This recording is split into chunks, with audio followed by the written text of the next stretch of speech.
Pemirsa, Bupati Halmahera Selatan Usman Sidik meninggal dunia saat bermain bola di laga pembukaan Bupati Cup 2023 hari Minggu kemarin. Ya, Bupati berusia 50 tahun itu kelelahan dan pingsan saat di lapangan. Bupati Usman Sidik jatuh pingsan saat bertanding sepak bola di laga pembukaan Bupati Cup 2023 Minggu kemarin.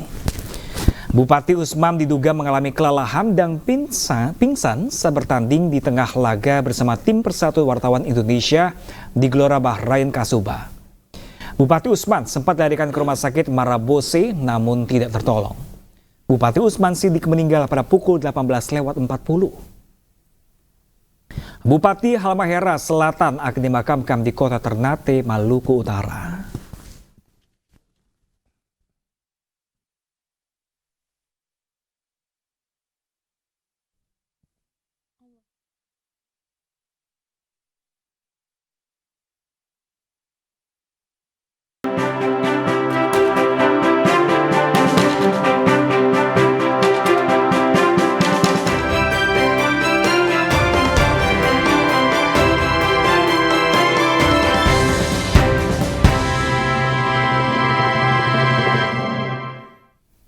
Ya, pemirsa, Ketua Mahkamah Konstitusi Anwar Usman terancam sanksi pemberhentian dan pidana terkait dugaan pelanggaran etik dalam putusan batas usia Capres-Cawapres. Majelis Kehormatan MK saat ini tengah merumuskan putusan yang akan diumumkan 7 November 2023 esok.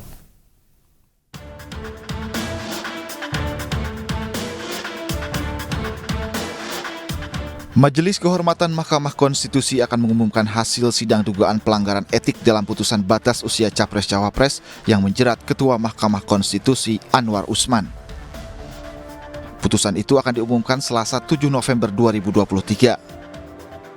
Ketua Majelis Kehormatan MK Jimli Asyidiki menyatakan saat ini pihaknya tengah merumuskan putusan setelah memeriksa seluruh bukti dan meminta keterangan ahli terkait dugaan pelanggaran etik Anwar Usman dalam putusan usia Capres-Cawapres.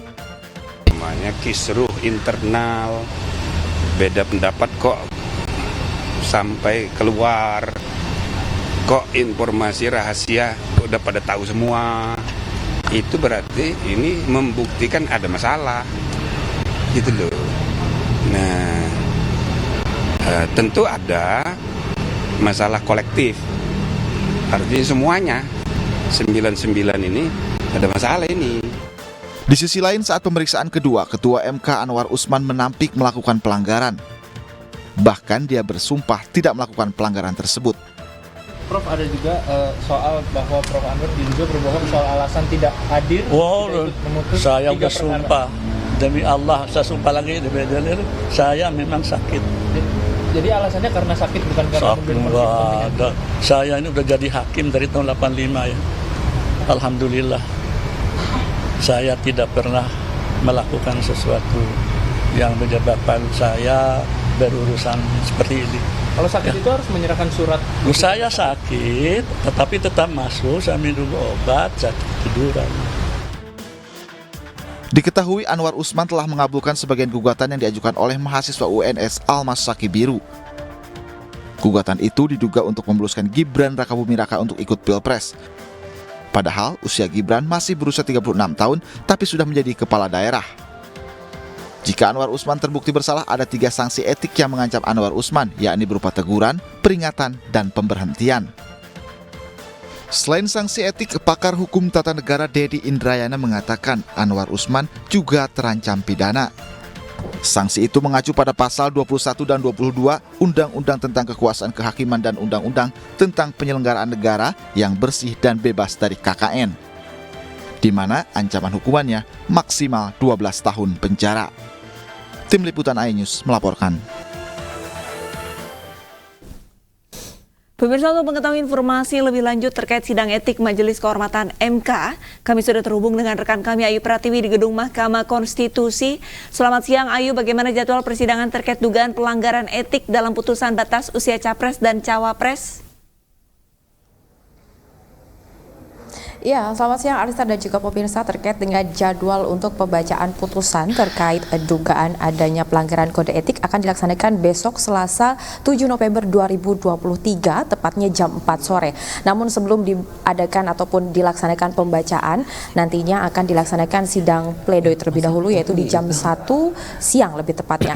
Dan pada hari ini di gedung Mahkamah Konstitusi, Majelis Kehormatan Mahkamah Konstitusi sedang melakukan rapat tertutup yaitu rapat internal untuk membahas terkait rancangan yang akan dibacakan besok.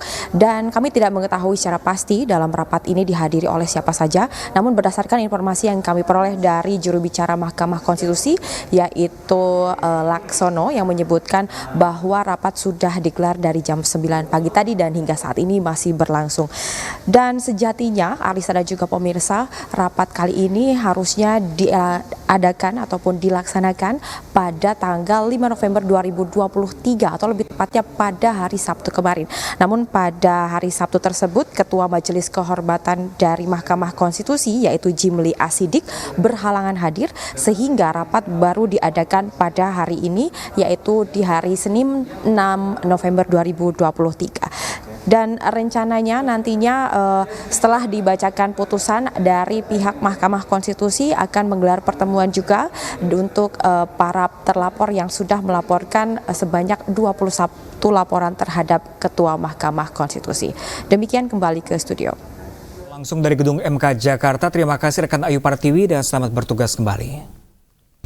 Pemirsa, Sekjen PDI Perjuangan Hasto Kristianto mengatakan Gibran bukan lagi kader PDI Perjuangan. Menurut Hasto, putra sulung Presiden Jokowi tersebut sudah bergabung dengan Partai Golkar. Gibran Rakabuming Raka telah bergabung dengan Partai Golkar, disampaikan langsung oleh Sekjen PDI Perjuangan Hasto Kristianto usai menghadiri rapat koordinasi daerah di Mataram, Nusa Tenggara Barat.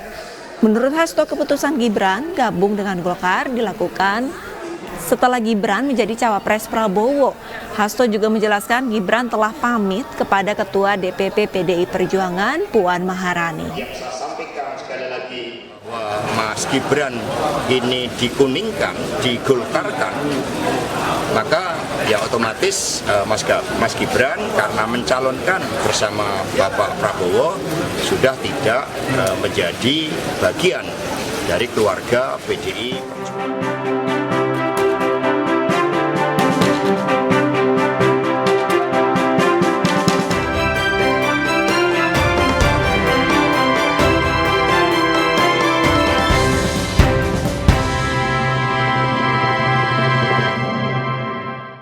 Pemirsa, Partai Perindo terus memberikan kontribusi bagi masyarakat melalui program unggulannya. Ya, partai bernomor urut 16 ini pemirsa menggelar fogging atau pengasapan pencegahan DBD dan memberikan bantuan 500 paket sembako secara gratis.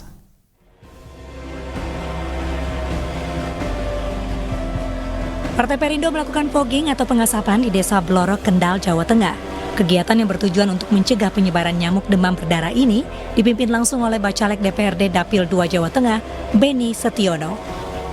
Dari lingkungan RT dan RW meminta bantuan kepada Partai Perindo dan hari ini kita tangani secara langsung untuk penyemprotan di 2 RT. Di sini di warga sini RT 1 RW 4 dan RT 2 RW 4 totalnya ada 3 warga. Nah ini atas bantuannya dari Partai Perindo, moga-moga sangat bermanfaat di warga kami. Sementara di Kelurahan Ketapang, Kota Kendal, Jawa Tengah, Partai Perindo juga membagikan 500 paket sembako secara gratis. Pembagian paket sembako berupa beras dan minyak goreng ini diberikan secara langsung oleh Bacalek Partai Perindo Satrio Dono Saputro dan Beni Setiono. Mengingat dan menimbang harga beras naik, harga minyak juga naik. Dan didukung sekalian banyak warga kita yang dapat PHK. Maka kami peduli untuk rakyat bawah. Lumayan mahal, Pak. Ya, apalagi minyak. Ya ini alhamdulillah saya bersyukur dapat bantuan minyak goreng sama beras. Partai Perindo optimis bisa melewati parliamentary threshold pada pemilu 2024 mendatang. Bersama pasangan Baca Pres Ganjar Pranowo Mahfud MD, partai bernomor urut 16 ini berkomitmen bisa membawa Indonesia lebih baik dan sejahtera. Dari Kendal, Jawa Tengah, Edi Prayitno, iNews melaporkan.